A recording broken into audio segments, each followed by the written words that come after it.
Good evening, everyone, and welcome again to another episode of the Next Level Podcast. I'm Carmen. You can knock me down, but I will get back up again, because you can't keep me down. Joined always by my lovely and talented co-host, Claire XI. How are we doing today? We're doing good, and just where you're coming up with these intros is a surprising every single time. You know, I try to just keep everything real. I get these inspirations, they just kind of hit me.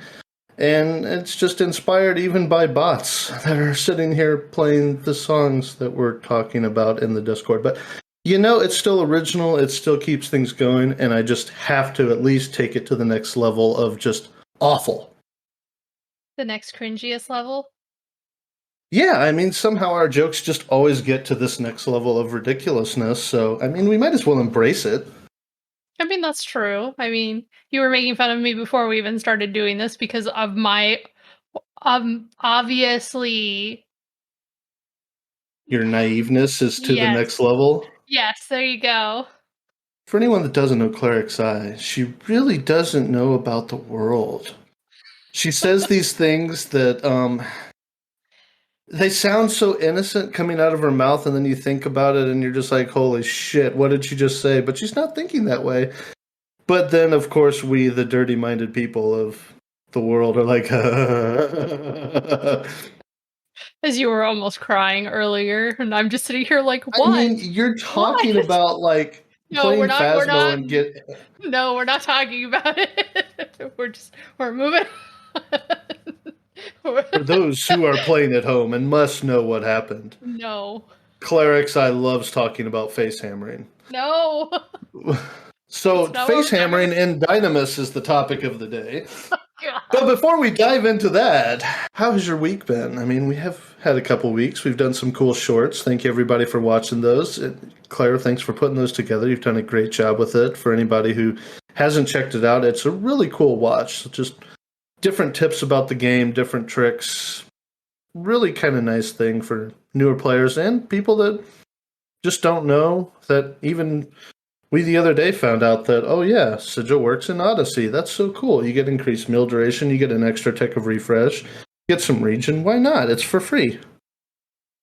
Yeah, and also remembering even just like old tactics, which comes from the Dahaks and water, or just using any water attribute against them, meaning that they'll get less TP, or they'll just have a reduction in their TP just because of you hitting them with it. So, being able to attack those Dahaks without even having silence on every single one of them, because we pull in mass. So, making sure that we're not getting destroyed all the time with them. Yeah, it's amazing how we're still learning every day about new ways to do Odyssey. And as our farms have gotten better, as our just understanding of Odyssey has gotten better, we've been able to consistently adapt and pull more things that we didn't used to be able to pull and just really be able to take advantage of everything that Odyssey has to offer. Yeah, that's for sure. And it's really nice to even bring up those old memories of things that we used to do back in the day too, because you get so caught up in the new stuff that it's just like remembering the struggles that you used to have in old 75 content, and you're like, oh yeah, like I miss those old when things where you needed large amounts of people in order to clear content, in order just to have an achievement in this game sometimes. Yeah, it's been interesting to see how the game has just evolved and grown from even thinking back to the original Dynamis, which is what we're going to talk about today. Just our history of Dynamis, our history in the game, Dynamis's history as part of the game, and like really what that built. Like it was almost the foundation of what link shells were supposed to be. And to me, it was the glory days. I think I love Dynamis. This was one of my favorite events of all time. So I'm really excited to be talking about this event. Yeah, when I was looking up information, I was like, "Oh, Dynamis is old." It really shows like my noobness to the game because I started in early 2008, Well, you've been playing a lot longer than I have, so in just seeing the difference between people starting Dynamis for the first time versus being in an established link shell and people knowing exactly what to do and what to expect in Dynamis and going through those experiences as well too is really interesting. Yeah, I mean, Dynamis originated in 2004, but you've got all these additions that were taken care of. And for a lot of people, this was like your first step because it was an easy first step into endgame because there were so many people. Like, people were going in with two full alliances at sometimes. And I mean, just managing that many people was a strain on leaders. But it was so much fun. You had so many different personalities. You had so many things going on. And the more people you had so much more wiggle room to I mean, make mistakes and have fun, really. I mean, that's what I remember about Dynamis. I can think of the old days of when we were doing a Relic Horn run. It was before GCS when we made a Link Shell and everything. We were doing a Relic Horn or Shield run. Or no, it was a Relic Shield run that we were doing. And Hawk ran Maxwell, who was on follow, who got drunk and passed out, and just ran him on follow, changed gear, and let him just run into the animated horn or like all the animated weapons or whatever it was back in the day. And he just comes back from being passed out and he's like, "What the?" Oh It yeah. was really funny. All the satellite mobs before. Yeah. Oh man, I remember my original Dynamis Link Shell. It was called Beer Fest, and it was run by Gregolin. He wasn't Gregolin XI at the time. It was his original blonde-haired character. And I kind of miss seeing that character because seeing his new character makes me kind of sad because I'm like, I miss old Greg. But anyway, we were doing the Aegis shield like you were talking about and spawning the animated shield. At the time you only had like what 30 seconds to kill it before it just basically got bored and was like, peace out, I'm leaving. I can't remember the amount of time, but yeah, it was pretty quick. I think you had like at least 60 seconds, but I can't remember 100%. I should probably look that up. But yeah, well, I guess we can start off with that. I mean, Dynamis was released back on February 26, 2004, with the original 4 zones of the nations coming out first. So you had Bastok, Juno, Windurst, and Sandoria. And then in April of 2004, they added Bustine Glacier, Zarkabard, which also included the addition of the relic armor for, I think it was 15 jobs that were out at the time because it was only Rhizaziller and COP that were out at the time Dynamis was added. So this was pre-Udurgan jobs and pre-Wings jobs. And then also when they added Glacier and Zarkabard, they added Dynamis Lord, and they also added the relic weapons as well too. Yeah, they've really done a lot of cool things. Sorry, I'm really curious of how long we have, or we used to have on these because BG doesn't have that on there. You'd probably have to look on old Wikipedia if you're looking for that That's time. actually what I'm where I'm at right now. I'm so curious. Or But yeah, oh no, you have to go back to Alakazam. You have to go way back. yeah, I don't think it had like a exact duration of how long it would stay, but it can get bored. So a lot of people would just take that time to say or to sit there build TP, the old style TP burns where you do the bard rotations because bards could only do 2 songs, and Yeah. you had the bard rotations through parties, and you had like 6 bards just making optimal time of soul voice and everything, and making sure that. I mean, just thinking about all the different ways we had to strategize back in the day. That I mean, 4 song bards versus 2 song bards. You get 2 bards now. You get 10 songs. Yeah. Like, holy crap. Yeah, that's pretty ridiculous. Well, but at the same time, though, like most of the events nowadays are limited to only 18 player content. Well, back when Dynamis was first released, it was 64 man content. Like you could take basically your entire link shell into a run. And I know one of the things that I used to have screenshots of, I couldn't find them. I was hoping to find some for this episode.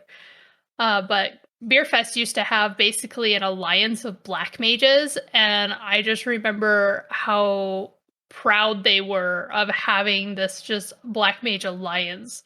of just these well-geared black mages, which you know now, black mage actually isn't talked about a whole lot. It's been slowly coming back with Odyssey, but before it was just like, why would I use a black mage? I can just use a scholar in its place. But during that time, scholar wasn't a thing, so it was black mages all day, every day. And I got so excited the other day when I was streaming Vagary on the podcast channel, and the Westgate dropped in Vagary, and I was like, "Oh, I can gear Ava in old school black mage attire." I got so excited about it. Just put the Westgate on, and then you have like your relic pants and your relic hat. And I was like, "Yeah, I'm gonna do this." Yeah, I mean, Black Mage was king back in the day. I mean, just the old days of main assist, Black Mage main assist, Black Mage just being king with sleeps. I mean, now we have so many other ways to do it, but if you had Sleep Get 2 back in the day, it was like an actual accomplishment. Well, yeah, because the Sleep I, Get 2 quest is annoying. I still haven't even completed that quest, and it's keeping me from getting all of the archangels because I don't want to go do the Shantoto quest in order to get Sleep Get 2. that's fair. But yeah, just the diversity of how it was. I mean, you could bring any job to this because once again, you could bring 64 players. I mean, most places that I went, you were lucky to get 2 full alliances, but I can't imagine having 64 players. That sounds like lagtastic back in the day. Just with the way that internet connections were and everything like that. Oh, yeah. I People can't playing on imagine having PS2. 64 players in a zone. That sounds You had all really the hard to function. you had all the console players too. You had Mm-hmm. PS2, 360 all playing at the same time. Oh man, it's crazy back Yeah, then. I I think still only remember. Oh, go ahead. Yeah, I still remember getting my first introduction to Dynamis and actually learning of how fun this was and deciding that I wanted to be a polar because I thought pulling Dynamis was so fun. And that's why I like tanking a lot is you can control the flow. The polar controls the flow of Dynamis. It's just it's a fun and interactive way to really influence a run without having to be the guy or anything like that. But a character named YR Payne taught me how to pull Windurst, and of course, it was my first ever time being in Dynamis, so I had no idea what was going on. And he just runs me straight into the death house, and it's like, "Oh yeah, go pull this," and I wipe the entire alliance. And it's like, "Why did you have me do that?" And he's like, "This is how you learn." So so you can blame him for my enjoyment of mass polls, by the way. Yeah, Uh, your mass bowls of Dommels of Death. That was always a glorious time in Dreamlands. I'm sitting there on guard and yeah. just seeing the Dommels coming, and you're just laughing your way back to the party, and I'm like, "Oh no. Oh no." You always know when I hit flee, and I'm like, "Hey, this is about to be fun." There's a lot to Yeah. be. There's some fun coming, but I mean, that was just. It was such an intricate and exciting time back in the day to do Dynamis, and it was a long event, yeah. But people set aside that time. It wasn't one of you had to dedicate. I think usually 3 to 4 hours of your time. We would run on Mondays and Friday nights, and it was a dedication. I thought it was only 2 hours. I guess it did roll over into longer than that. Was I it think 2 it got hours? to three, around three usually, if you got all the time extensions and stuff like that. But Yeah. you still talk about the gather time, the time after.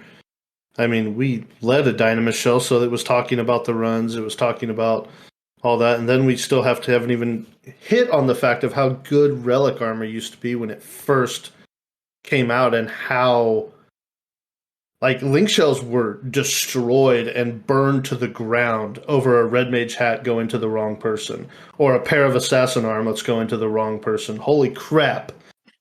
Yeah, I remember Like that. I remember that that very was well. those were the drops. I mean, it was one thing to get your currency and to try to build towards a relic, which not many people ever accomplished. But when those assassin armlets dropped, you could almost ensure that someone was going to get mad and you might lose a member. It was almost a guaranteed thing just because, and we tried to find the best way to do our point system and make everything fair for everybody. But still, as rare as they were to see, and as often as you could do Dynamis Sarkabard, it was like, ugh. Yeah, because Beerfest had silent, basically auctioning of pieces. We kind of did that, but we also made sure that it was only for people that had the jobs when we were doing our link shell, which was primarily Dreamlands over original Dynamis zones. While we still did the original Dynamis, we did more of the Dreamland ones because of the accessories, which were also really good. Um, but yeah, we kind of had like, here's your points. You can spend so many points. Up like you can spend whatever amount of points you want up to a limit. And then if you guys hit the limit, then it was just a random between the limit. So it really depicted how much did people feel the piece was worth, which was great back in the day because it was kind of like, hey, if you attended the event, you got basically points towards making sure you got the piece you really wanted, which did quell a lot of the arguments in regards to those much needed pieces in regards to like the assassin hands and or the thief hands and the red mage hat. I think there was also a paladin piece that people were also getting really upset about beforehand too. The Valor body was really good back in the day. Everybody really liked it. It was just like the piece to use, and now it's pretty much crap. But uh, That's a different story for a different day. yeah, and I mean, even going into Dynamis Lord, like it was okay if you couldn't take him down. I say that to pat myself on the back and make myself feel a little bit better because I never killed Dynamis Lord back in the days. And to be fair, I only tried 3 or 4 times, I think, total to really take him down. But I mean, it was a tough fight. Yeah, one of the memories I have in regards to finding Dynamis Lord isn't actually with the link shell that we ran, even though, yes, we did it together a couple of times. It was more when I was running with Beerfest before it decided to dissolve. And we were going against the two dragons that you have to kill semi near the same time of each other. Yin and yang. And we were fighting one and then we realized that one was low and the other one wasn't. So we all decided to change over. And as we're attacking the second one, we hear Greg coming across the Ventrilo, because that's what everybody used at the time, going, change, change, change. Now change to the other one. But like they were both already dead at this point. And it's just catching up because of all the latency lag from just how much animation from everybody attacking these two dragons. But luckily, everybody still knew what to do. But it was just really funny, just like how delayed it was versus when it was actually happening. Like we just all died laughing. And this was before we actually started attacking Dynamis Lord himself, but it was just great. Yeah, I mean, Dynamis has always been just one of those events I've looked at as fun. It's a long event. It takes a lot of commitment, so I feel like you had to have fun with it. I can remember tons of times of people just waiting for someone to get charmed. Just waiting, praying someone would get charmed. Just sitting there with their weapon skill damage. I'm pretty sure Max and Inu had like a going total of how many times they had killed the other one. Yeah, Eh, for sure. People definitely do that. I mean, we kind of do that now with the dragons for domain invasion when we go do Quetzalcoatl and we're just sitting there just like auto attacking Quetzalcoatl, just waiting for him to charm somebody so we can just murder them. And then be Yeah, nice and raise them afterwards, but just trying I to see don't. who could or it's not even count, see who could kill them first, and it would usually be myself, you, or Myrrh on one of our characters being like, hey, who's gonna get the first death on somebody? It's always a great, fun challenge to do. Yeah, I'm not gonna lie. On Quetzalcoatl, I pretty much sit there and just hit switch target and spam tab and just wait for someone to get targeted. I just pray. That's all I want out of life, pretty much.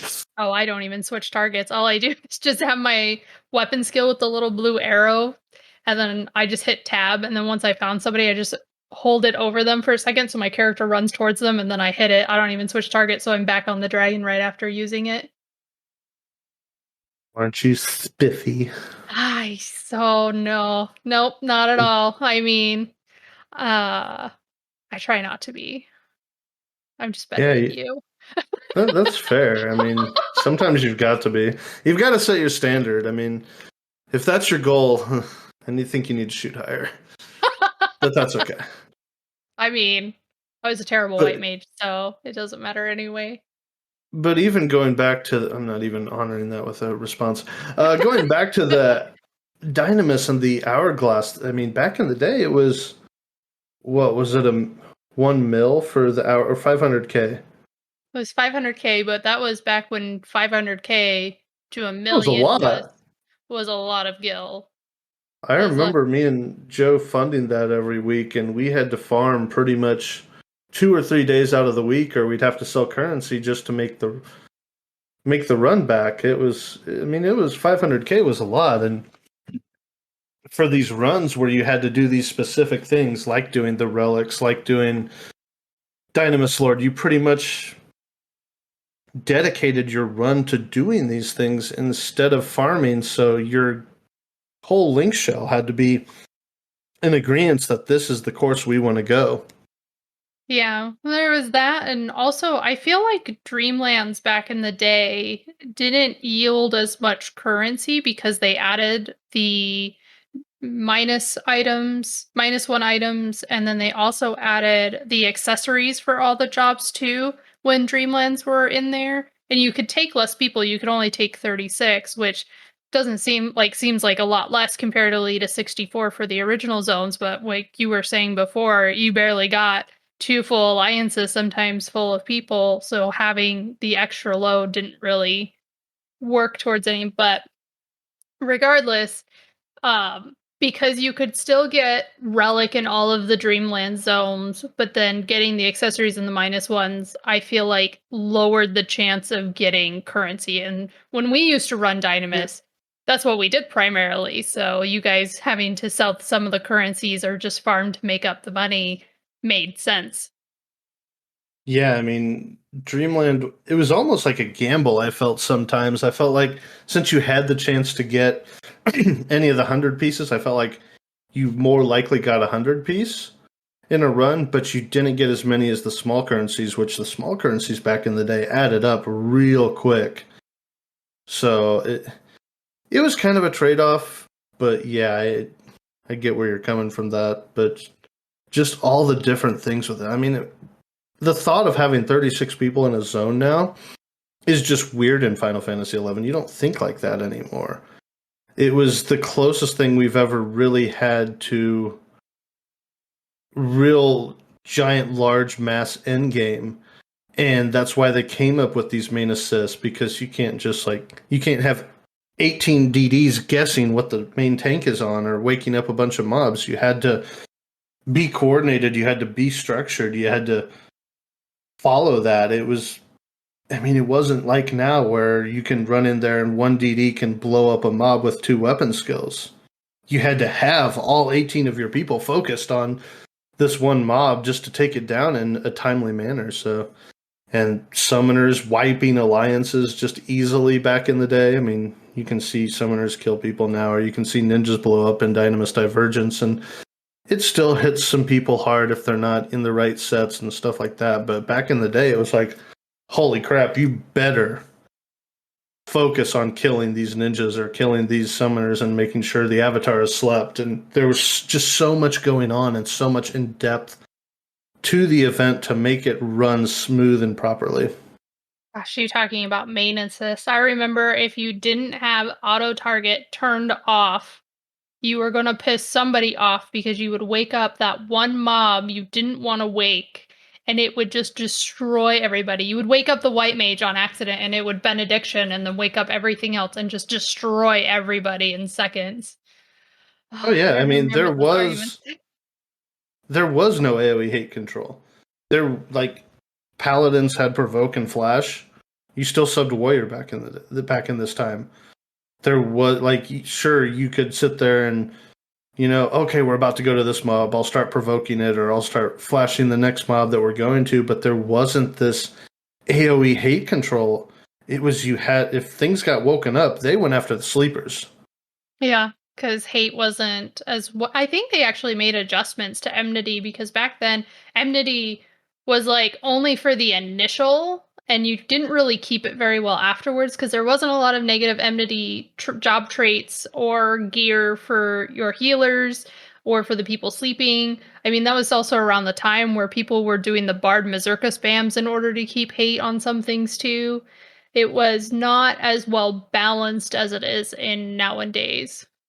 Yeah, but the bard still had to have 8 everything, so they had to horde lullaby everything. So I mean, it was doable, but that many mobs, it was kind of iffy at best.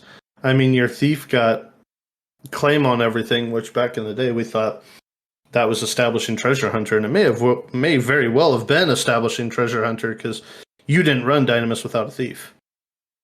You Yeah, just didn't, and that's why thieves were the polars, because that initial claim, in theory, put treasure hunter on every single mob. yep, I remember that. And I learned how to pull Dynamis from Greg, who used to play Moraine in Beerfest, and that's how I learned how to pull Dynamis and just making sure that after you pulled those that you would still have to try to tag everything as best as possible. Because just in case, it was always that just in case if it didn't actually count, you still got TH on there somehow. Yeah, and acid bolts were like the greatest thing since sliced bread. You had to come in with acid bolts because you were applying that defense down, and when you applied that defense down and treasure hunter, you were the king. You were like the top shit of thieves, and that was the biggest thing you could do to help the run. Oh goodness, acid bolts and bloody bolts. I used to have so many of those. My inventory was fucked with all of the ammos that you would need back in the day. It's so crazy to think about now. And then sleep bolt spam cheesing. That was so much fun. Oh, speaking though of polling with that, it's just even just thinking of the statues and how they would come in, and if your black mages didn't take down the statues fast enough, how much it would just kill the DDs, or the DDs would think that they had to run in and attack it, and then they would just do their jump smash and just wreck everybody and keep you stunned forever. The memory, the PTSD is coming back. Or the failed time nukes. If you didn't time. Oh, time nukes were so much fun, though. Oh, God, not the eye wall. The eye wall and Zarkbard. Not the eye wall. No. Oh, that. You had to make sure that one was time nuked perfectly because if one black mage fucked up, yeah, just all in a row, and they would all link if you aggroed one of them. It was always the 8th. There would 7 go down, and it was always the 8th.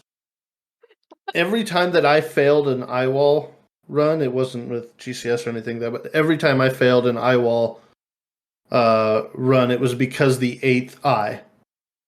I had like PTSD versus the 8th eye. It was awful.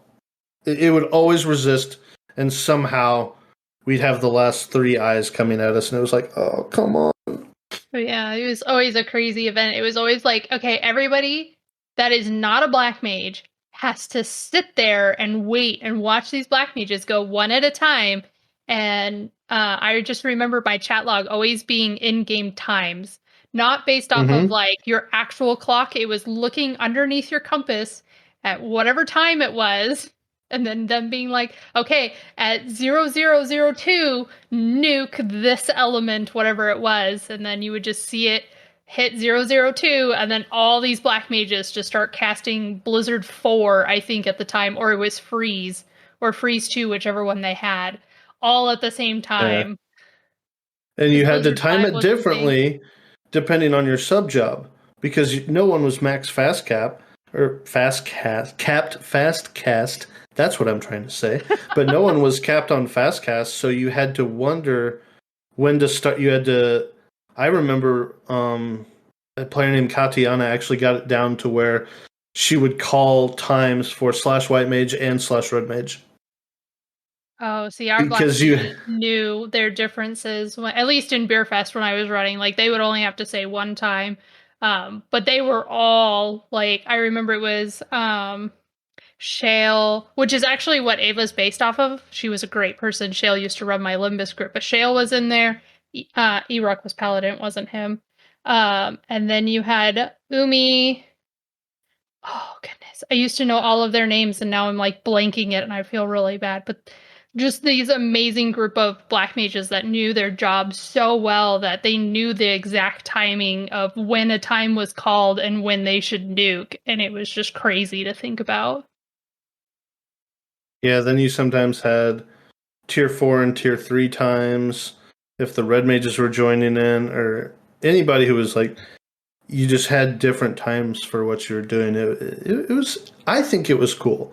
I miss like the kind of olden structure days of time nukes and stuff like that. The game just, it moves slower, but there was so much more thought about everything.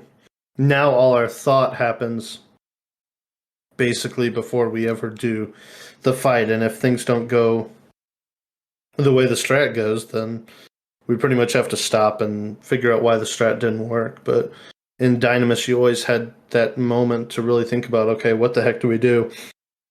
How do we recover from this? Do we sack pull and grab the NM that we want, or what do we do? How do we get through this?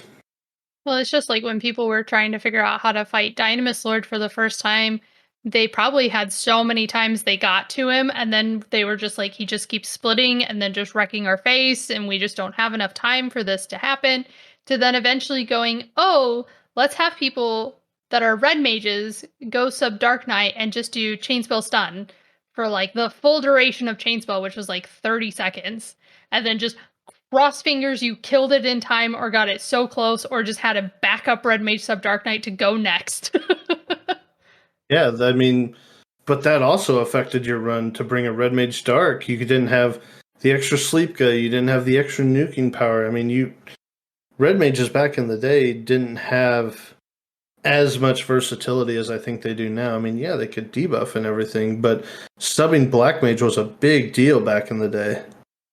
Yeah, mainly just to help with keeping mobs asleep and not attacking the healers or the other DDs that are in party or the sleepers, just making sure everything was under control.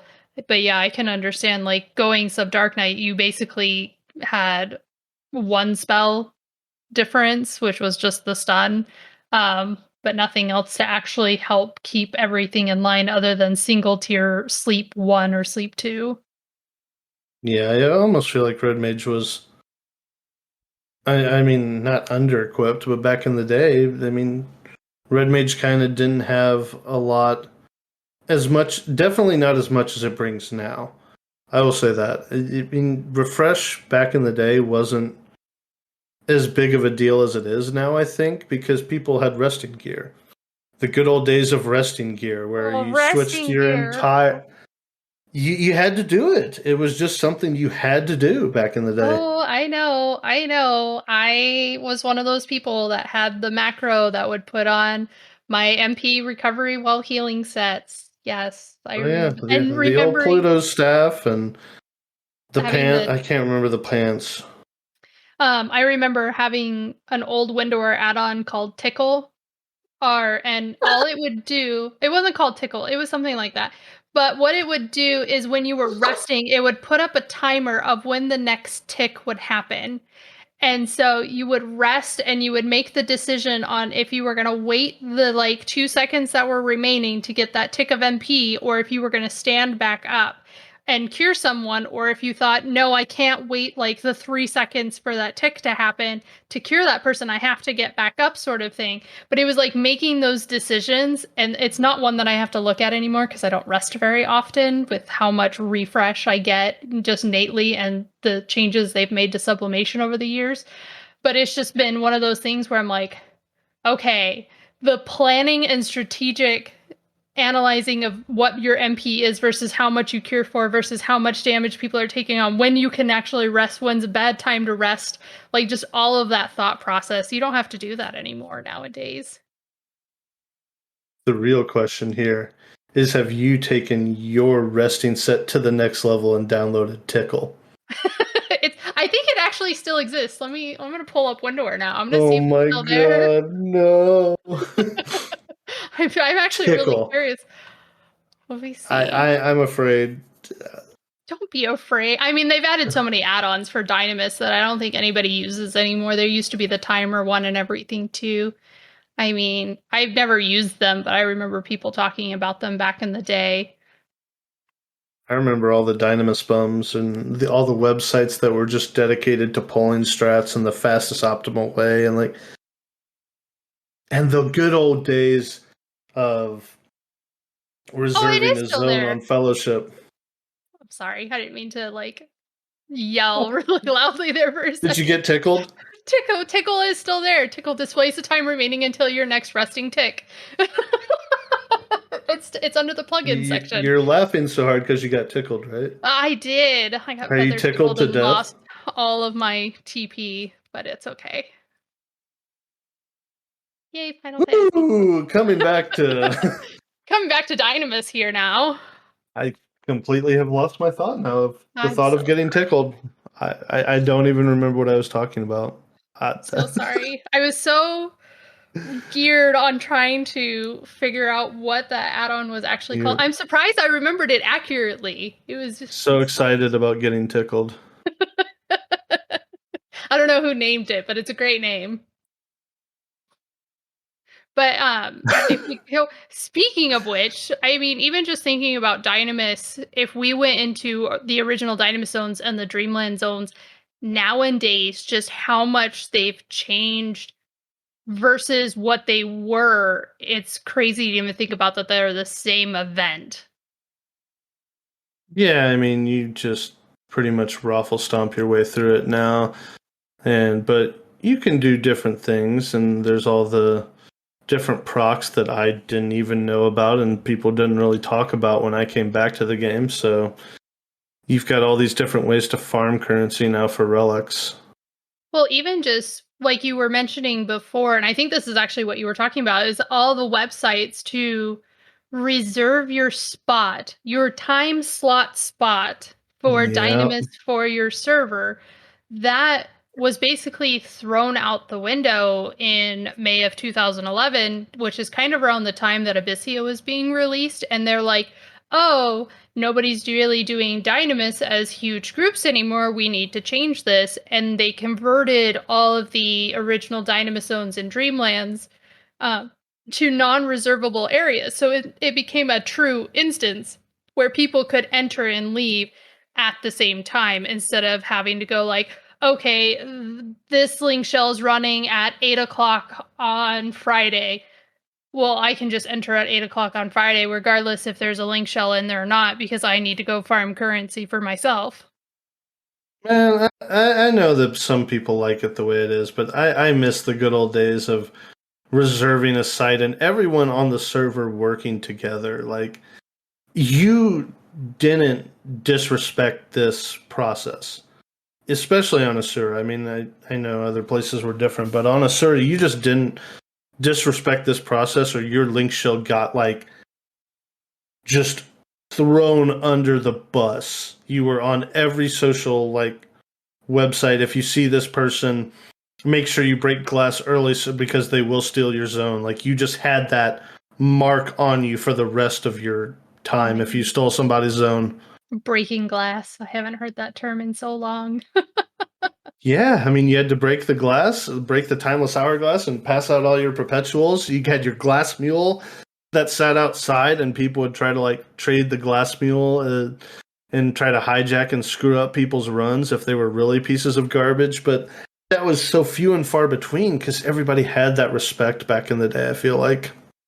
Yeah, it's definitely changed a whole lot. I mean, even with going into Dynamis Juno is a really big culprit of this. I know you can see it in some of the Dreamlands, but if you play on Asura and you're there nowadays, if you walk into Dynamis Juno, whether it's to get a relic item that drops there or the beginning of a relic weapon that drops there, and you just see the mass amount of bots running around in the exact same pathing, killing the exact same mobs over and over again. They literally will zone out to zone back in to continue the process. It's really disheartening for how much we loved doing Dynamis back in the day, and just seeing the disservice of these bots that are there 24/7, just farming over and over again, and sometimes making it difficult for people to even get relic pieces from the zone. It's really sad.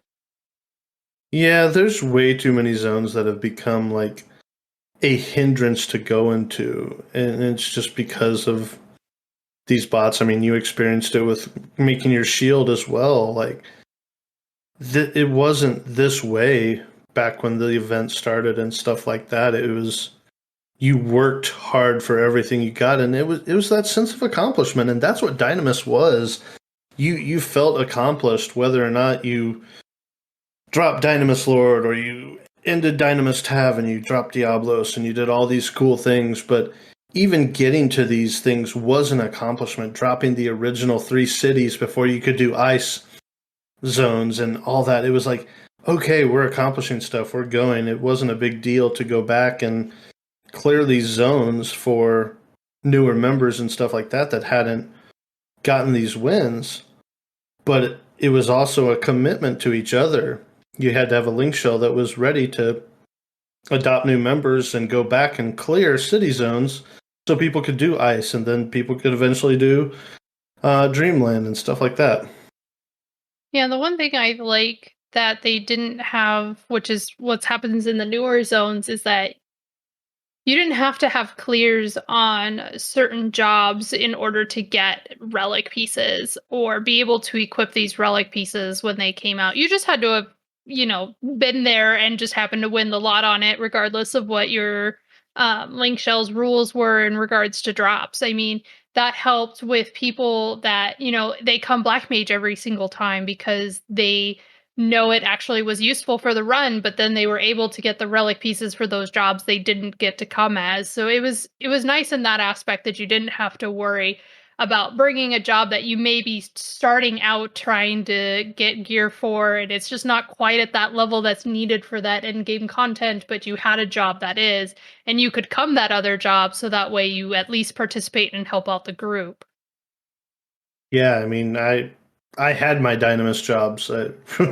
I think I came to Dynamis as the same 2 jobs on both characters every single run. I don't really remember too many runs where Karm was not on Thief, whether he was level 74 or 173.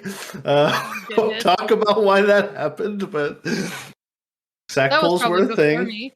Sack pulls were a thing. My in No, Beer that was in Fest GCS. in The 73 was in GCS. was it? I don't remember that. Sad. I remember Not when I was having in. Oh, go ahead. not having Yutasemi Ni was really, really sad. Oh, As a yeah, 73 thief. Oh, that was rough. I believe it. I remember in Beer Fest, which was the first Dynamis Link Shell I was in, and brand new in 2008, going into Dynamis, where everybody's already done the content for 4 years already. And me just being on my little newbie warrior at the time because it was my first 75 job, and I was so excited to be entering in this content, and everybody basically going, "Where the fuck is your damage?" I'm like, "I'm sorry, I'm so new. I just barely joined Olympus and Sky Shell too." No, I'm just kidding. Everybody in Beer Fest was actually really nice. They were all just joking around and everything, and they could tell like I was barely fresh into 75 and like getting my merits and everything, and just learning how to DD without screwing the entire link shell over was a wonderful experience back in the day. Yeah, it was very, like you said, user friendly to where you could go in as if you were the main assist and you had to play Paladin every single run. You weren't penalized.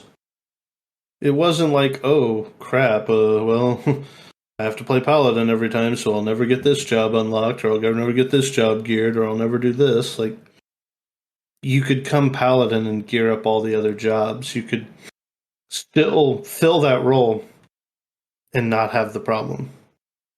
Yeah. Now, don't get me wrong. I do actually really enjoy Dynamis Divergence that came out in 2000 or November of 2017. It's crazy to think it's already been 5 years since it's been out. Holy crap. Oh boy. Anyway, We're not um, there. I know. But it's just remembering all the good times of being in an extremely long event and people aren't going down each other's throats or being upset at one person over another person. It was just like you were saying, if you realize something didn't go the way it should have gone, you try to work around it, or you just say, we can't go this route anymore. We have to go the other way. Like in Windurst, you just learn from it and you adapt and you just keep going. You never truly gave up on an event back then. Yeah, I mean, you had time, you wanted to optimize. It wasn't just, well, nothing more to do. We're at the end.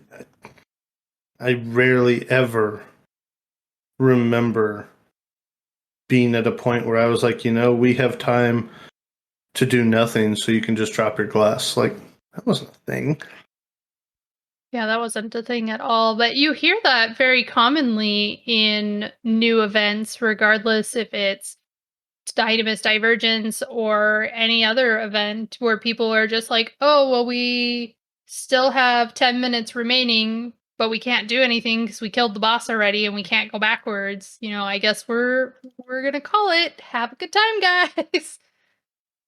Yeah, and now you started the divergence talk, so but now you've got all these people that do these unlock runs and they just go into the event and run straight to the boss and kill it and get their unlock, and it's almost like you're wasting a 60-hour lockout to kill one mob, and yeah, it only takes 15 minutes. And it is what it is. You have to get those unlocks, but it takes away from the fun of the event and the diversity of Divergence and Dynamis and the way it's supposed to be played. I don't think a lot of people have really experienced this content to the level of what it really was meant to be. Well, I mean, I think at the same time, people having to go in just to get a clear and walk out has to deal with what I was just talking about before, where in original Dynamis, you didn't have to worry about getting those unlock clears on specific jobs because you could wear the gear once it drops. Well, SE was like, well, we need to come up with some sort of block for people to not be able to upgrade all of everything to +2, +3.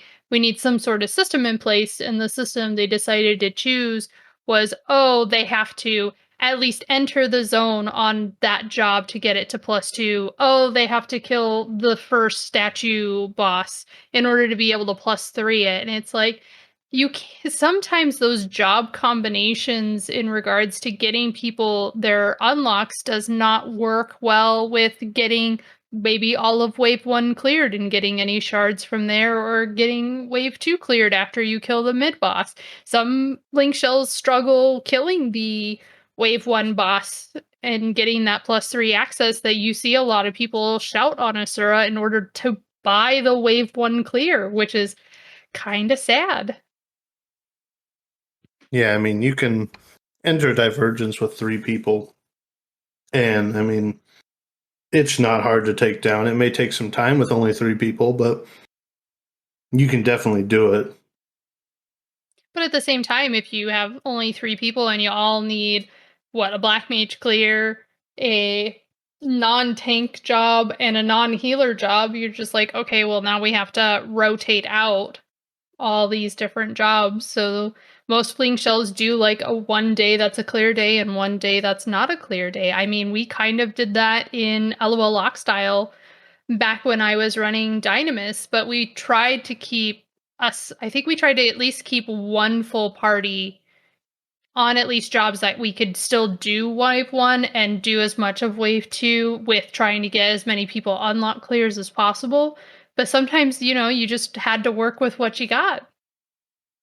Yeah, absolutely. And I'm not saying it's a bad system by any means, because I do enjoy the way Dynamis Divergence is set up and all that. But I think a lot of people that the problem is that Dynamis Divergence is now older content and people are not looking at it as a suitable use of their time, because it is a long event. If you really take time to farm it and take the full time that you're in there, it's a pretty long event.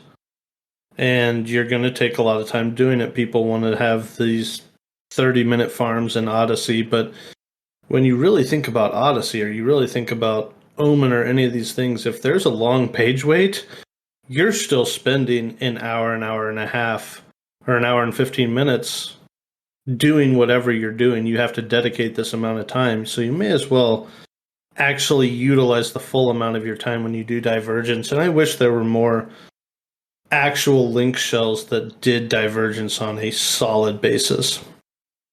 That's actually one thing I wanted us to start doing again, was going back into Dynamis Divergence just to farm Wave 3, because I feel like Wave 3 Astral drops are so much better than, like, say, you and I going individually into Omen and farming the OU path in order to get Astrals to work on ranking up our weapons. I just know we've been busy doing other things. You've been doing real life stuff, and I've been working on crafting shield and crying and dying a little inside doing it. But I know that's possible with our group to get to Wave 3 and be able to farm all the fetters in order to get to the Wave 3 boss if we wanted to start working on those. But just getting Astrals either to sell or just to rank up our stuff is kind of something I want to start working towards again. Yeah, I mean, and like we've said, Dynamis is a fun event. It's just it is a good time. It is good content. It still challenges you. I don't think any content challenges us the way that it did in the 75 days. I mean, yes, we do face challenges. Yes, it is challenging content. Odyssey is challenging content, but at the end of the day, pretty much anybody can do it. And Dynamis was always that hard challenge back in the day that if you couldn't do it, it wasn't that big of a deal. Like you could still do all the other things in it, but if you, it was like the elite few that really completed their relics and completed the Dynamis Lord clears and completed the Dynamis Tav clear and stuff like that. It was like that was a big accomplishment back in the day, and I don't think we have as much of that anymore. I do feel like link shells that are able to get past the Wave 2 bosses at a very consistent rate, as well as without a lot of deaths in regards to them, are also doing really well, because some of those Wave 2 bosses in Dynamis Divergence can pose a problem with the auras that they have, with the specific move sets that they get. I mean, I know one zone that a lot of people struggle with even to this day is Dynamis Andoria Divergence, with trying to fight against Halphis, who's the Orc Wave 2 boss. Oh yeah, I mean he's no joke. I'm not saying that they're not challenging per se, but they're very doable. There are multiple strategies. There are multiple ways that these are completely doable. Um, as Right. far as just getting to that point of okay, well, we're able to do this. Cool. Once you learn how to do it, once you learn the strategy, and you perfect it, and you've got people that are consistently doing the same thing. I think that's a lot of the problem as well. Is people aren't consistently playing the game for events anymore. No, it's a lot more instant gratification. Like you were saying, original Dynamis would take roughly about 3 to 4 hours, while new Dynamis takes maximum 2 hours. Like you can't do any more than that. But even just with all of the things themselves, it feels like Square Enix was even trying to put time limits on those too. I mean, when you go fight the Wave 3 bosses, you have a 30-minute timer from the moment you aggro it before it starts raging. And some of them aren't that bad when they start raging. I mean, you got Dynamis Bastok where he starts spamming Cloud Splitter, which is easily hindered useless when you have Bar Thunder up from a white mage. But you go to Sandoria and you got Circle Blade spams. Or it's not even Circle Blade spams. I believe it's CDC spams from the red mage paladin there, and it's AoE all the time, and you just watch yourself die. And in Juno, you have the Mithra that does Blade High spams. It's AoE as well too. It's not just single target, so you just start seeing people drop to the floor, and it's just like they and in all content they're putting these time limits on when things are getting done instead of being like, okay, you learn, you work through it, you can still succeed with the amount of time that you have that you decided to set aside to fight these bosses. Instead, it's like, no, you got 30 minutes or this boss is going to kick your face in.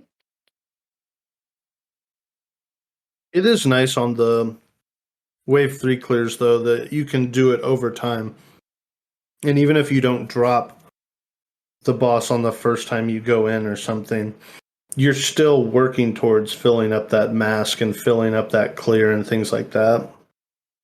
Yeah, I do like that. I just wish they wouldn't put those hard time limits on where, like, if you have 40 minutes and you're staring at the boss and you're trying to make a collective decision on if you're going to wait the 10 minutes out or if you're just going to try to attack it and hope that you can still withstand the amount of damage afterwards. Like, that's the only thing that kind of bothers me a little bit because it deters newer or returning veterans that haven't quite done Dynamis divergence, and link shells are still trying to decide, oh, do we want to get these people wave 3 clears or do we just want to not worry about it and only do wave 1, wave 2. Then they start looking at the mercs, and then the mercs are starting to charge astronomical prices to get wave 3 clears. I think the last one I saw was like 50 million, which is ridiculous in my book. But, it's a sad thing to think about because, yeah, they can fill up the bar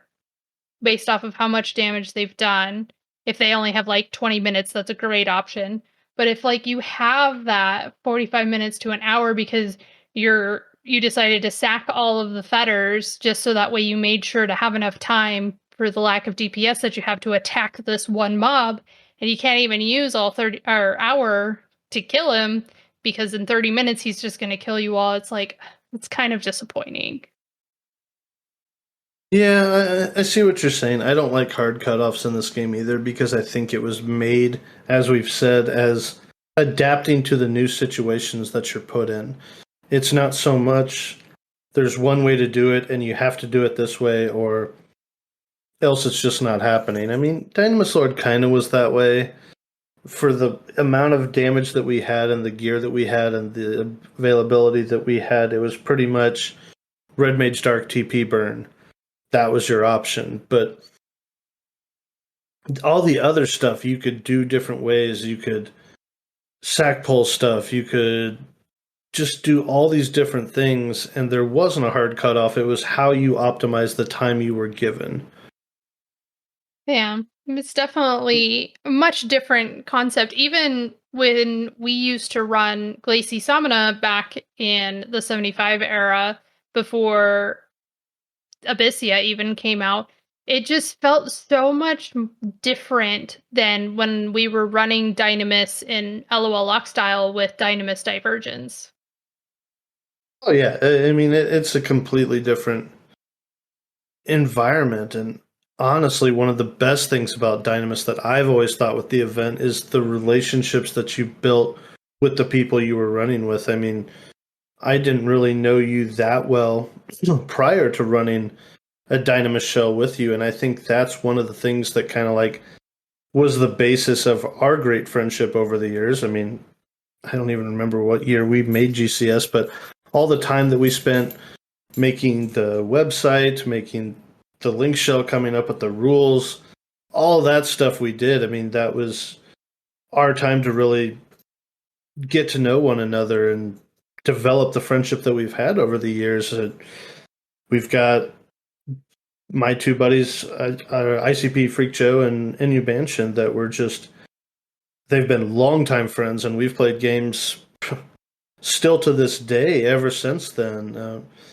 All the different people, I mean, that's one of the ways that I brought Mur into the picture with everything in with my grouping is I met him out in the past farming some random thing, and we started doing salvage, and I'm like, hey, come out and do our Dynamis runs with us because you have a K Club and we need a K Club Dark, and I love K Clubs, and I thought it was the way to given just a perfect win to beat Dynamis Lord, and it didn't happen. But it was still just, it was fun to meet all these personalities, and you think about the people in GCS and the people in the link shell that we built, and a lot of them we still talk to this day. I mean, Evil Ryu, I talked to him the other day on 14. I mean, it was a while ago that I played 14, but the last time I was on 14, I was talking to him. So there's just these relationships. There was this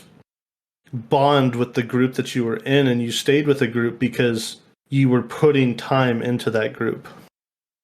Yeah, definitely for sure. I mean, like people that have watched my Twitch streams before doing this podcast would see Greg, who was my original Dynamis leader and I'm really good friends with. And he came back to the game as Greglin XI due to things that happened with his original character.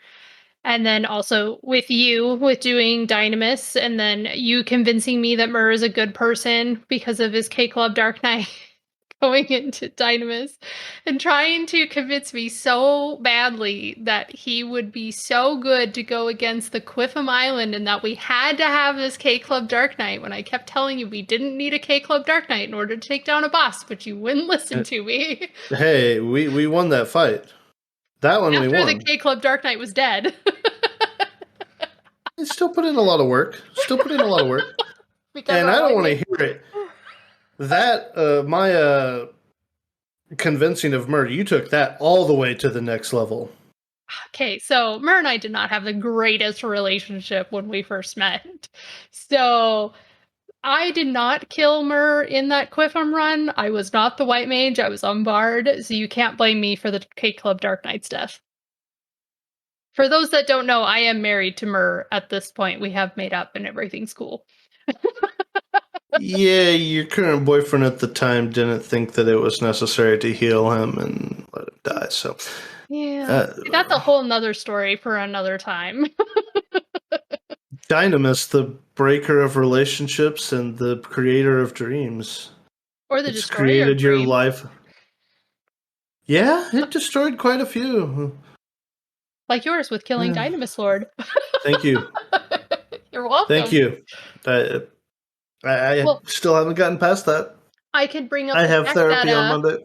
okay.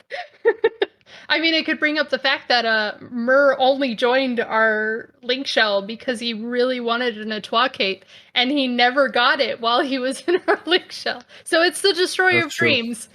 I mean, most people don't see their thief hands or their red mage hat even nowadays trying to get it in normal Dynamis, so. I see that shit all the time.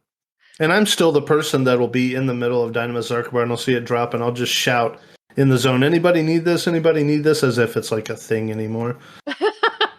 My slip 6 is full of all relic gear from all the times I've gone back into Dynamis, and just anytime it's dropped me, I go Oh, back to yes. town and throw it in the Portamoogle. Oh, I already have it. Okay, drop it to the floor. Never had to worry it's about a new almost job. sad. It's almost sad to see relic drop now. I'm like, don't want that. Don't want that. I already have that. Got that. Got that. Put it in the slip. I kind of wish they would have done something with the accessories, because the accessories were so good back in the day. Like for certain jobs, like you had to have the accessory for that job to be even better. And the fact that when they did Dynamis Divergence and they only did the relic upgrades, which don't get me wrong, made sense because they were the only things that got +1 or even eye leveled. But still, seeing relic accessories come back would be fantastic. To be fair, we're still getting updates. We're still growing as a game. I mean, just the idea that this game is still getting constant updates and constant patches. And I mean, we're talking about the 20th anniversary and the +2/+3 Empyrean and updates to the storyline and new zones and all these different things that we are thinking about could be possibilities. I mean, it's not out of the frame of imagination that they could update Dynamis Divergence. I mean, they have not made Dynamis Divergence ice zones. Yeah, they didn't do the ice zones and they didn't do the tree plants. I was kind of disappointed, actually, if we're gonna rewind back, when they were first coming out with Dynamis Divergence, and they're like, Dynamis Sandoria, because they came out with them like one at a time. Here they're like, here's Dynamis Sandoria. And you went in and you had to figure out the reasoning behind the eyes because the eyes meant something different. And eventually they added the little icon because sometimes the eyes were hard to see, or for some reason it would lag out and they wouldn't even load. So then you thought you had the goblin in it. And then it was like, no, the goblin's not in this one. And we pulled the wrong version. But like that I thought was cool when they first came out with Divergence, because they were just like, here's this new zone, here's how this works. And you had to figure it out. And I remember reading the forums at that time and getting super excited about it. And then, of course, doing it is different than reading about it. And once you got in that groove, you realize you could take less people, or you didn't need so many people on all their optimal jobs in order to complete certain things, that you could take people that were on unlocked jobs. And then it kind of lost its luster. But in the very beginning, going from Dynamis Sandoria Divergence and realizing, oh, we can only do physical damage when it's this color, or elemental damage when it's this color, and then people were coming up with like blue AoE damage theories on those. And then you go to Bastock, which was the second zone that came out, and it was like, okay, now these only take damage from like light property things, or this side takes damage from dark property things. And I was like, oh, that's actually like neat that they're different, because we went into Bastock thinking that it was the same concept. Oh yeah, I mean, just all the things that they've done with it was, I mean, it's just a fantastic event. I would love to see them revive it, even if Imperium plus 2 plus 3 isn't through Dynamis Divergence. Even if they do bring out a new version of the accessories, or they do bring out, I don't know, anything, even if that's where prime weapons come from, the new Dynamis Divergence, who knows? Like, there's so many options, and they've got this zone, they've got the stuff already there. So I think it'd be really cool to see people actually get back into Dynamis and really understand what this content is and experience it. Because that's really what this game to me is about, is all the experiences I've had and all the friends I've made and all the different fun times I've had just playing the game. You don't get that when you're buying content, when you're going out and just letting someone play the game for you. You don't feel those experiences. I mean, nobody talks when you go out on those. Yeah, that's definitely true. I mean, that's one thing I do miss about these old events, is that I feel like there were more, like you were saying, more bonds that were built with people that you were doing the events with. And you got to learn more about like their personal lives or what they were going through, and just really get to know them on a personal level. I mean, you and I have never met actually in person, but we're so close of friends. Like I could call you up and just BS and tell you anything all day. And there, my friend that lives maybe down the street, I don't see very often, and I don't talk to them as much as I talk to you. Aww, you Yeah. love me. You really love me. But But yeah, it I mean, I appreciate everybody kind of jumping in, and I mean, we even had quite a little bit of, I mean, it wasn't a lot, but it was some good discussion on what Dynamis meant to people. And I think 3 or 4 different people were just popping up talking about different things that have happened in their or experiences with Dynamis. I mean, everything from whiffing Tachi Gecko on a bard to huge drama that just turned into huge things. I think it was Rensler who posted that about the fairy server, and just that was what Dynamis was. It was a big deal. Yeah, like you were saying on Asura, if you were one of those people that are just like, oh, I know this link shell runs their Dynamis at this time and they're doing this zone because I see it on this link on this website that's posted on when the things are set up. And they're just like, I'm going to screw them over and I'm going to enter that zone while they're supposed to be there, or like just before they're supposed to be there, like seeing their link shell starting to gather, and I'm going to break that lamp or break that glass so that way they can't enter the zone. Yeah, but it was an expensive way to really stick it to people. I mean, there was no guild buying back in the day that I know of. Nobody. I mean, maybe there was, but I never heard about it. It wasn't like just a normal thing that people did back in the day. As far as that, it just wasn't to the point that it was, and to invest a million gil or 500k just to troll someone. And I mean, blacklist. I think I used my blacklist for the first time a month ago or so. I think we were looking at like who I had actually ever blacklisted in my time.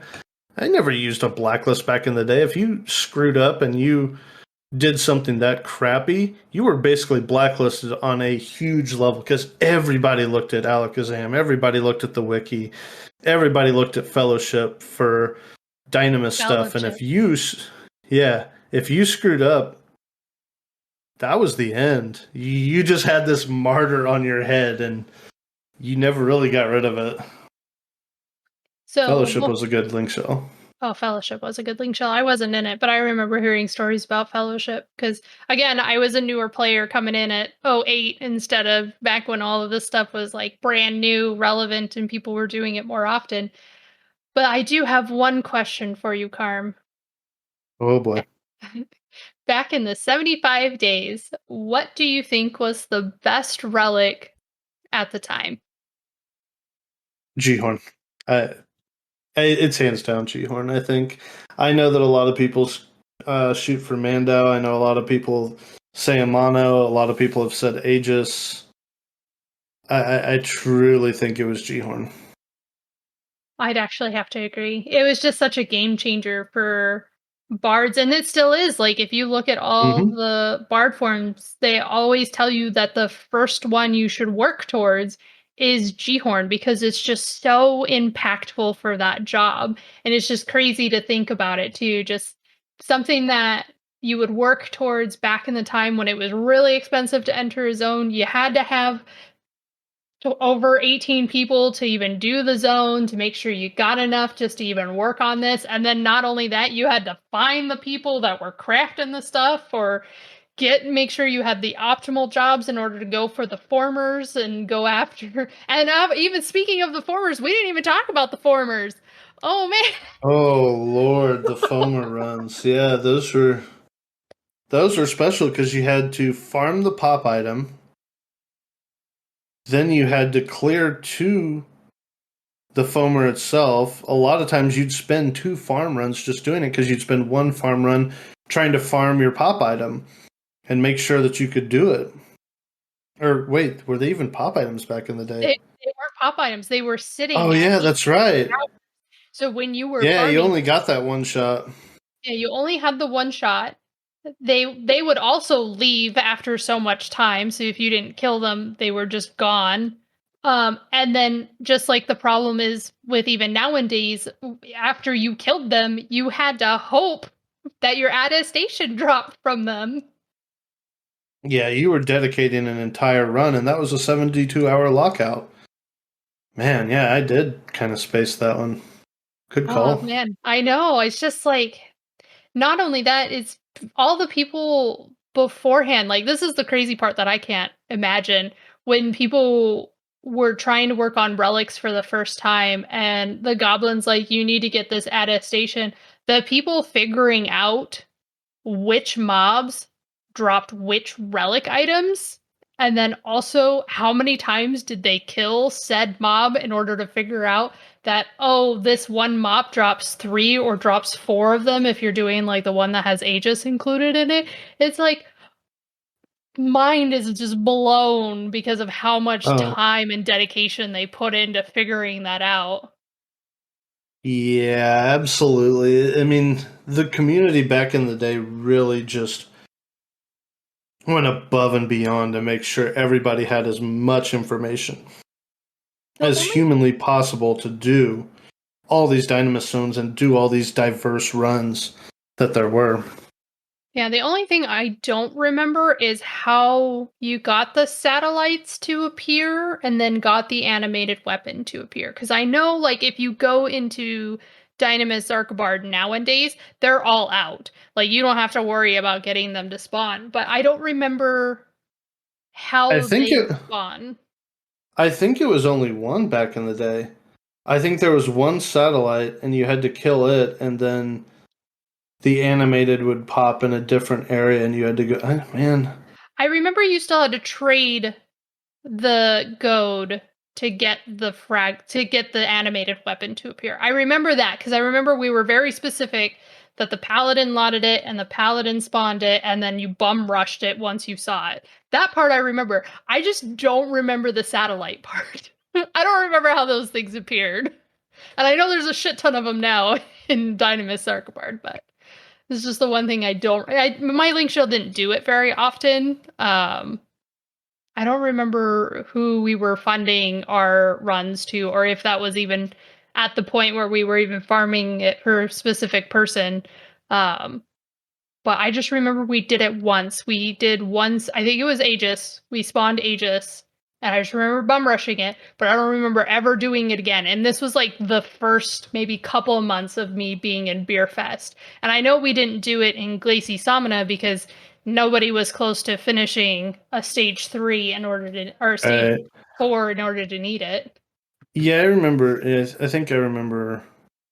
Now, it wasn't the satellite was a notorious monster that was up, and you just kind of avoided it when you were actually doing your normal path. But if you had to do the path, you went and found the satellite and you killed it, and then you could spawn the animated.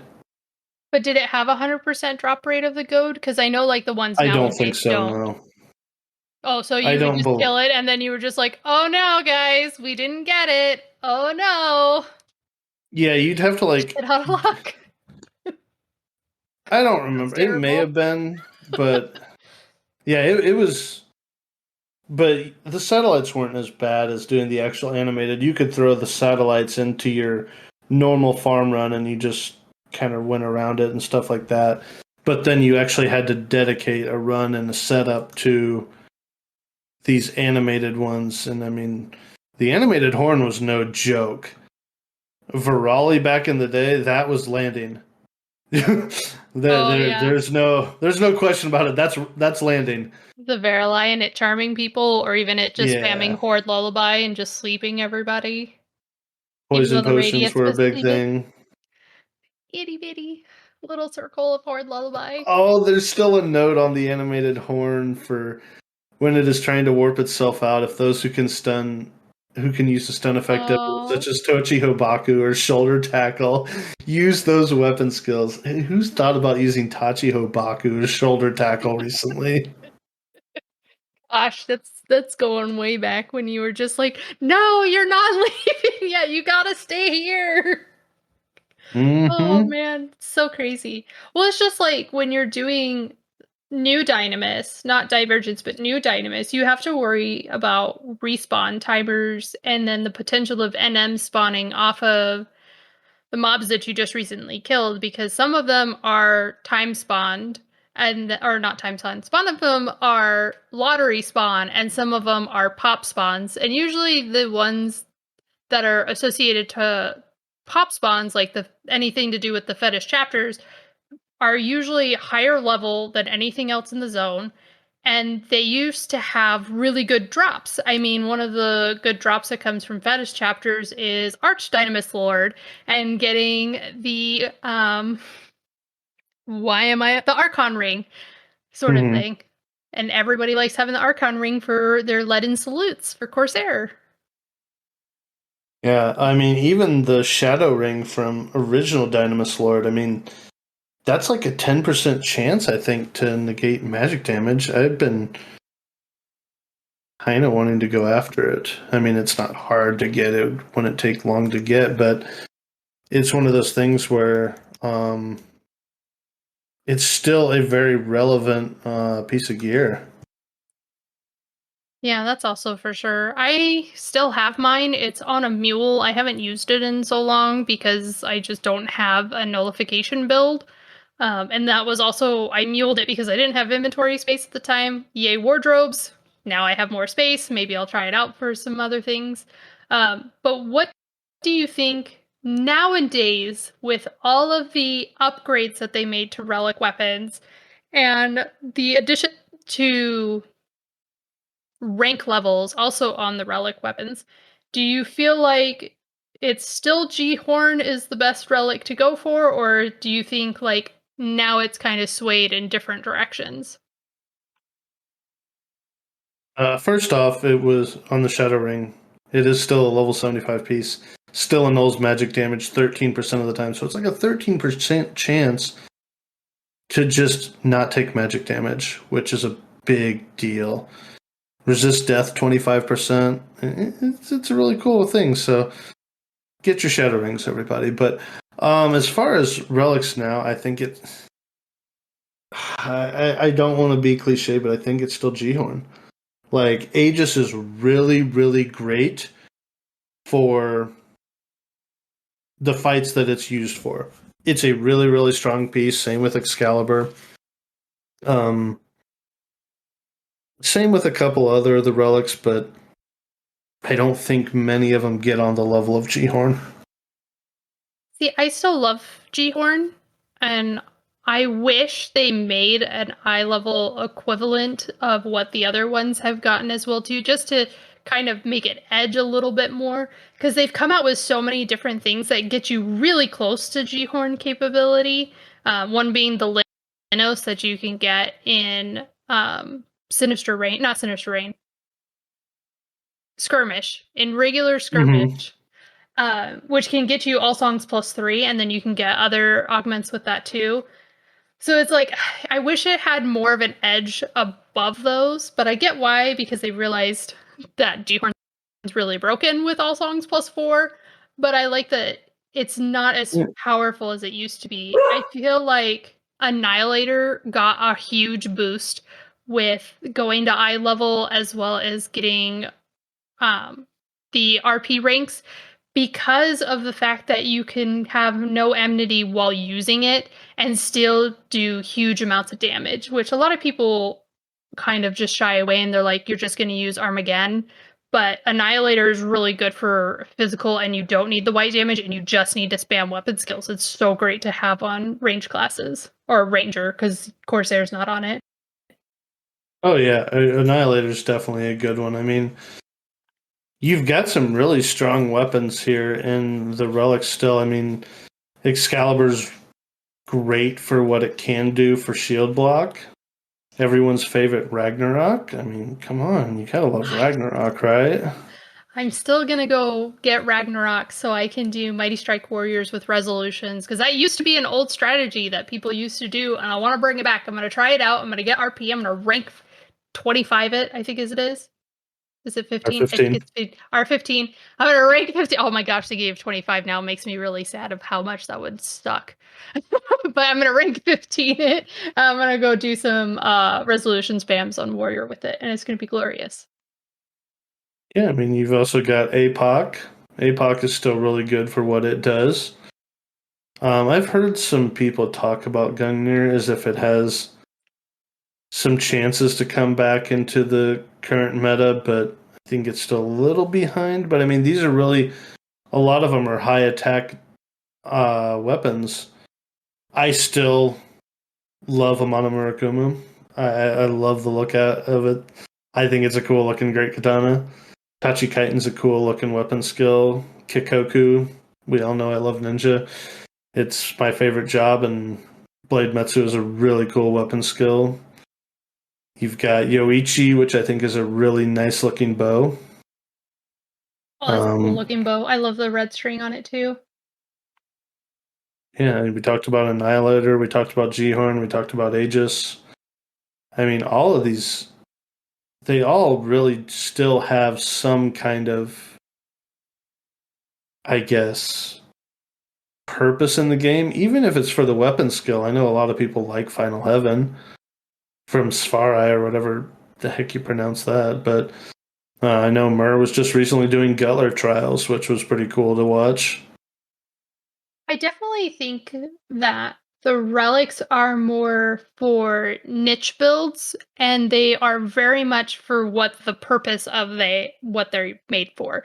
Like Apocalypse is really good. It doesn't beat Keldebog, which is the Empyrean Greatsword, in regards to damage output, but it definitely helps in low buff and curing aspects because every time you use Catastrophe, it's going to give you 15% delay minus, as well as you will get cured for based off of how much damage you deal. So it's a nice survivable weapon. So if you're playing Dark Knight and you realize, oh, my healers are really busy doing something else, I need to get HP back, you could put on APOC and you could start spamming Catastrophe in order to get that HP back. Yeah, I mean, the Dynamis is just it's a strong event. It's really fun. I wish more people would try it out and not just buy their clears, buy their wave 3 clears. Find a link shell, like get back into the community. I think more link shells should I think a lot of link shells are discouraged because everybody's just buying these clears, so they can't get people to show up for their Dynamis runs. But the people that are still doing it are having fun with it. I mean, I have fun when we've gone a few times to help out Notorious Monsters with their Dynamis shell or their Dynamis runs. It's been fun. I mean, I just enjoy the event. I like going and helping out link shells that are trying to do these events, especially going to Wave 3 with Dynamis Divergence, because I like seeing the thought process that they've gone through in order to defeat the Wave 2 boss, and then how they go and farm the fetters to then going to kill the Wave 3 boss. Because some of it may be on the same wavelength that I did when I ran Dynamis Divergence in LOL Lock Style, and sometimes they've come up with completely different thoughts on how they're going to do something, and it's just really nice to see the thought process and the communication that people have come up with to even continue doing this event, even though it's not as really as common as it used to be.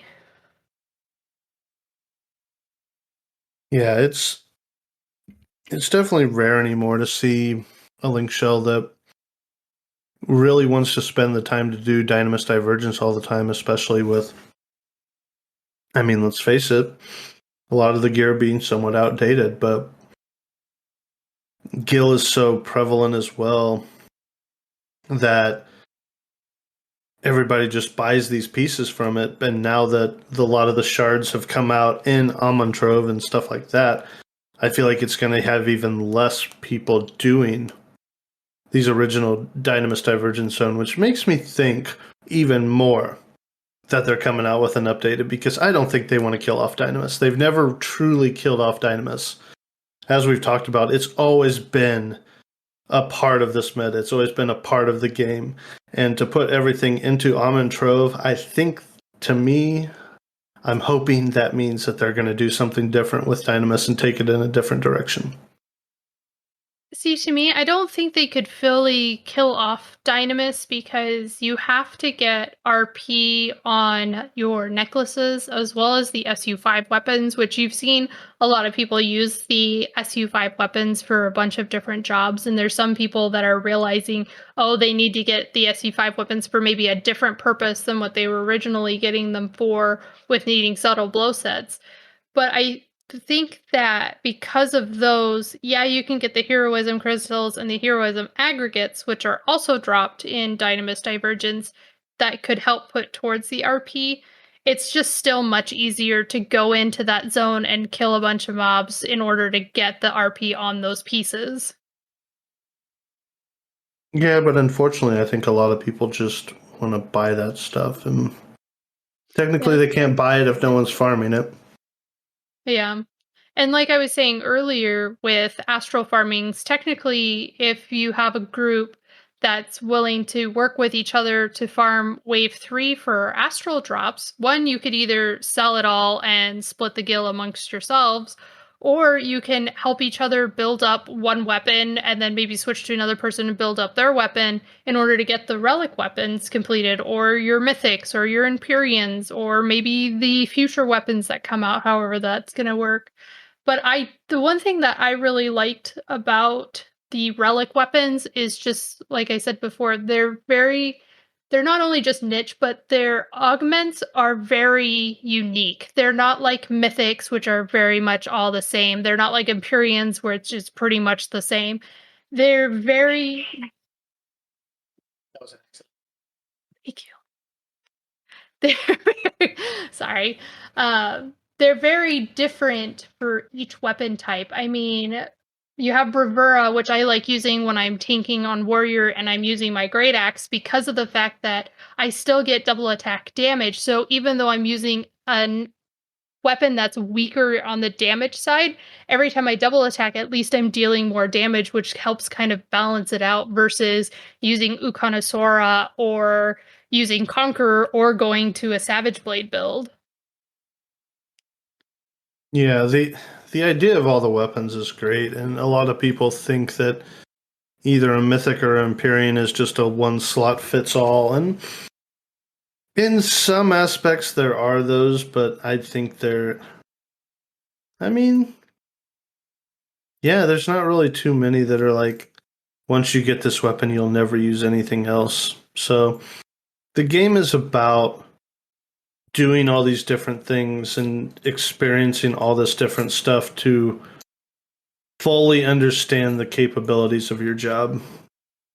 Well, and I think also people downgrade relic weapons as well too, but they don't realize that some of them have hidden effects on them that aren't even listed on the weapon. Like you'd have to actually go to either the page on VG Wiki or go to their original page on Wikipedia and see some of those hidden effects. Like if I bring up catastrophe, or not catastrophe, apocalypse, which Burr and I had arguments before because I was like, oh, there's nothing. And he goes, yes, there is. And we were going back and forth. And Mur was right in this case where if you have apocalypse on, it does have a hidden effect of does double damage on the first swing of an attack round around 20% of the time.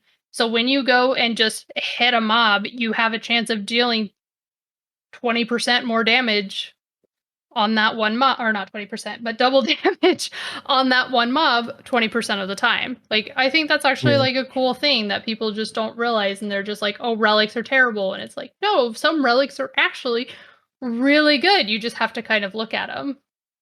Ikoku has that random spike too that you can hit for big damage, and as fast as you attack on Ninja, you see that proc quite a bit, so you can get some really nasty white damage using Kikoku.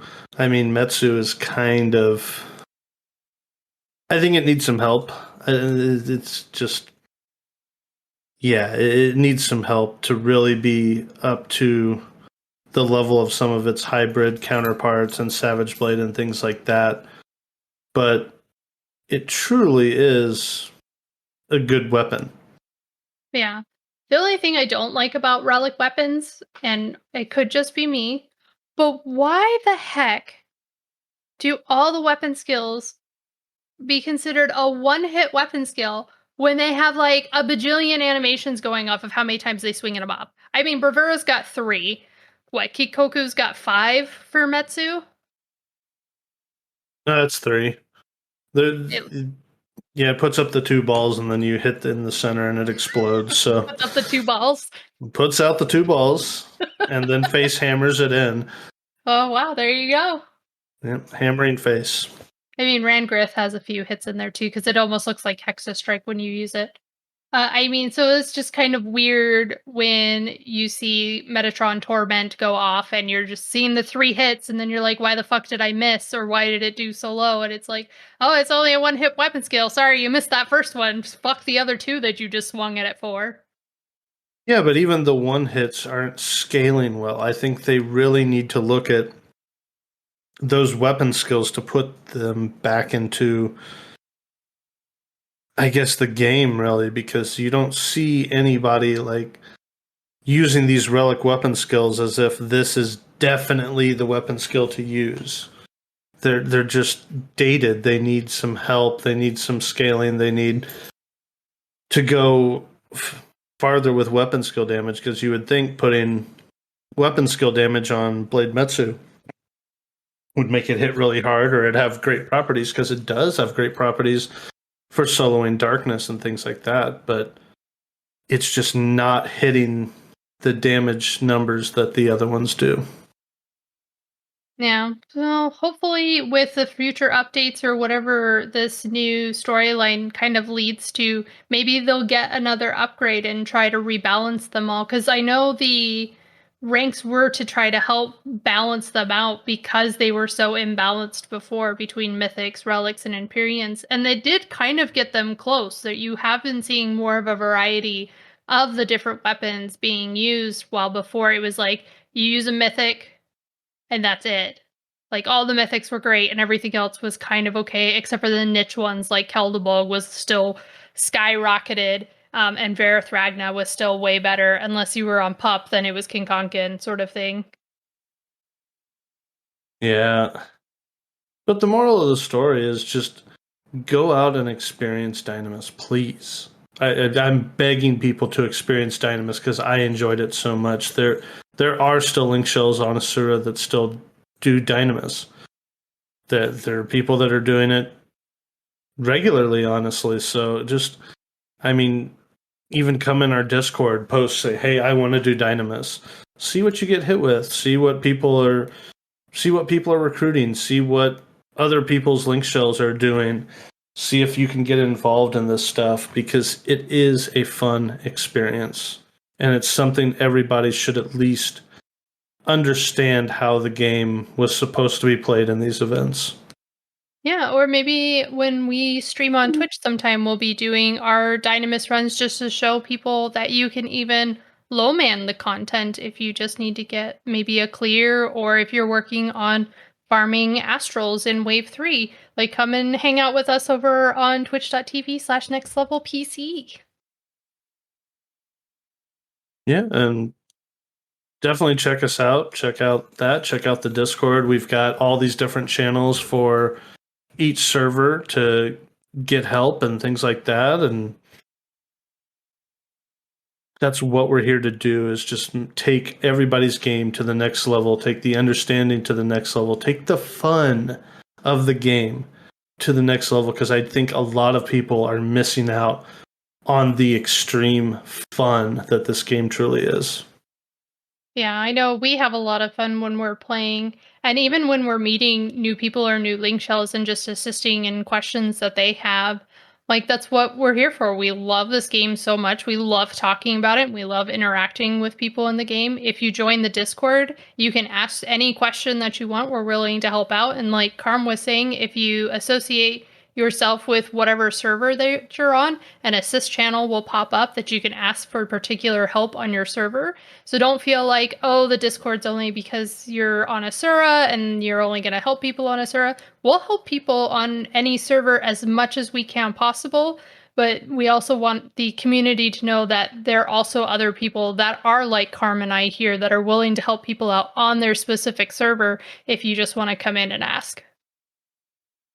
Yeah, if anybody ever has any questions or topics that they'd like to hear, or just discuss what we have talked about in more depth, we're welcome to emails, we're welcome to Discord notifications, anything like that. This is not a secret club of the traveling pants or whatever. I don't know, whatever in the world that is talking about, but we enjoy talking about the game. We enjoy just learning different ideas and helping people experience the game for themselves. So email address is ffxi nextlevelpodcast@gmail.com. I think I said that right. You did. Look at me. I'm learning. Comment on our YouTube, comment in the Discord, send us an email, whatever. I mean, that's what we enjoy doing. We love talking about this game. Yeah, and if we see common questions that are coming up as well too, we can always put out a YouTube short.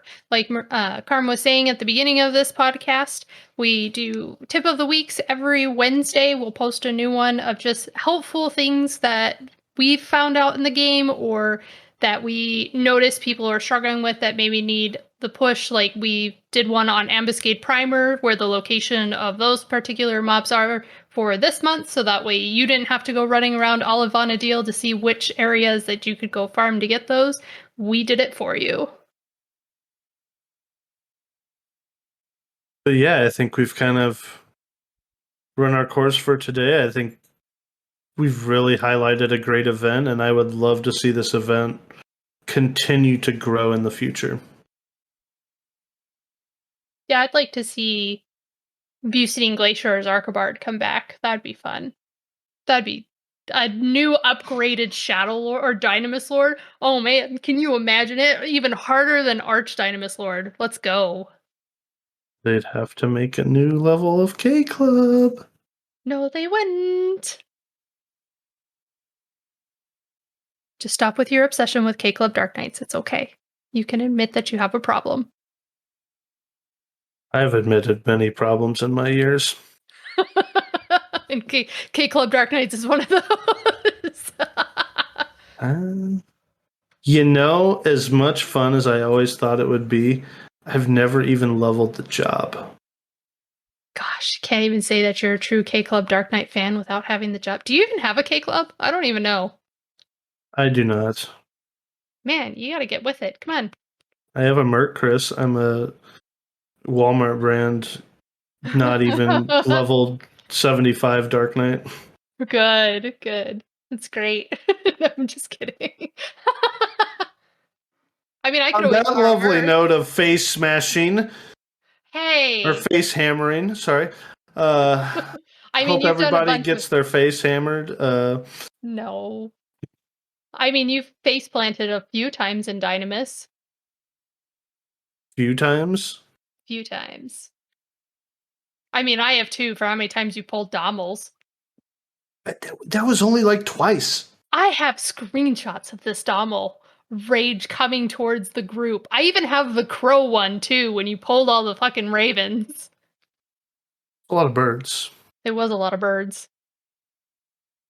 But anyway, like we were saying earlier, though, we also have this podcast here on Podbean, which you can come check us out over on YouTube. We do ambuscade videos, we do shorts. We also put on the podcast videos over there. If you'd like to leave us a comment, you can leave a comment on there. If you have questions for us or you just want to talk about what we've either discussed in our podcast or in our YouTube shorts, come over to the Discord. The link's down in the description below to get into the Discord.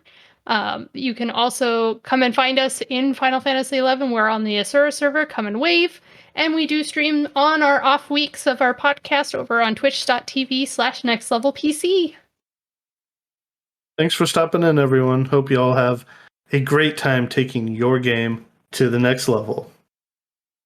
So cheesy. But anyway, have a good night, everybody. Bye. Or day, night, evening, whatever time you're listening to this at. Have a good one. Bye-bye.